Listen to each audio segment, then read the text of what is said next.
Hello, my name is Angela Bond, and this is Plum Rose Publishing. I have a tip for you about classroom management, and that is the seating arrangements. Now, this is going to be kind of the same for the age groups, but then kind of different. So let me break it down preschool through, let's say, first grade, okay? Or even second grade. So for this, there's different schools, they have different things set up. Sometimes they'll have a carpet, a rug that has the different, numbers, or they'd have different animals on there or squares, and so you could sit a child in each one of them if you're lucky to have that. Also on Amazon, they have these little Velcro stickers. They could be numbered or just like little circles. And that's what I use in my classroom, so I'll show you that in this video. But I just put them on the carpet and they sit on those, and this year I have the numbers so that they could each have a number that they know they have to go to. And then the other setup is the risers and chairs.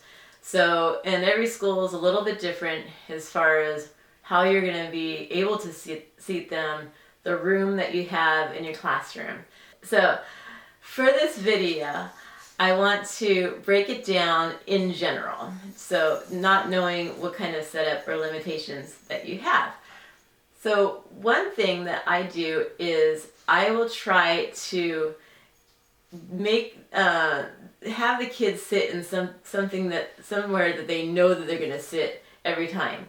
You have kids that really want routine, and they're more comfortable. In fact, I think a lot of kids are like that. If not, I think, and somewhere along the line, everybody is like that. So you just want them to get used to that procedure. I'm going to go here.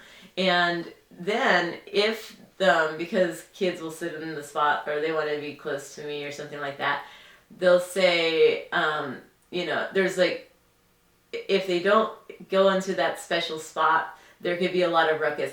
Miss Bond, so-and-so's out of my spot. I want to sit next to you, right? And so in order to stop that, you just tell them, okay, when you come in, if someone's in your seat or you don't know where to sit, just stand quietly, and just help them get in the routine of standing quietly and waiting, and then I can call on them to see what's going on.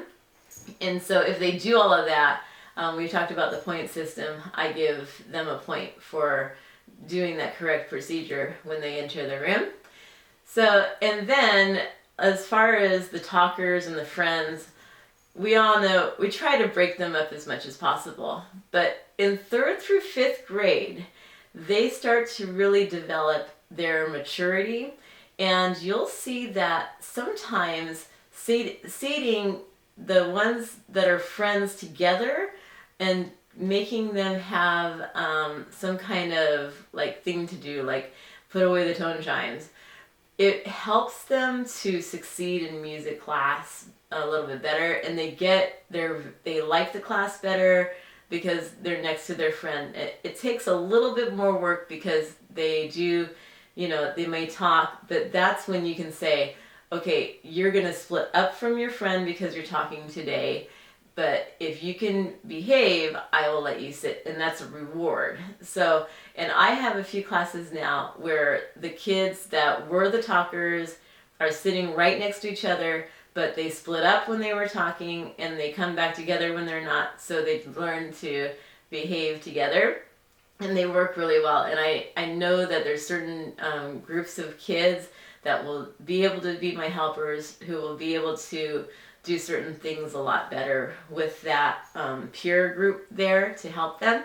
So that's just something that is always a flowing work in progress.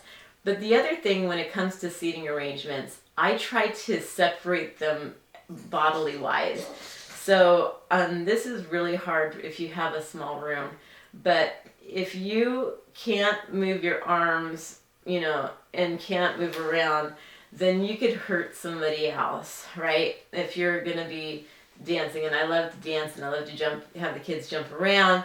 So I set another reason for the stickers is to make sure that there's enough room, and then they're kind of far away from the stuff against the wall. And again, like sometimes we just have a small room.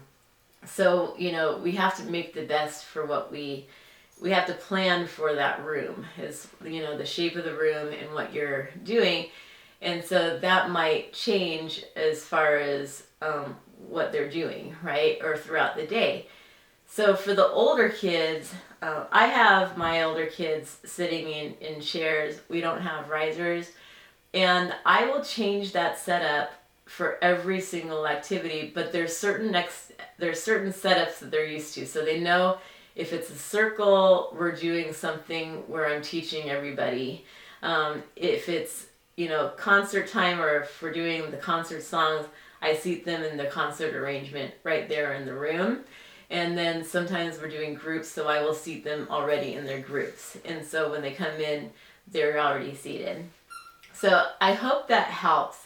And if you do feel like this is helping you, please subscribe to me. My name is Angela Bond, and there's more website resources. There's more resources on my website at plumrosepublishing.com, or plum-rosepublishing.com. And I really appreciate you taking the time to listen to my classroom management tips. Bye.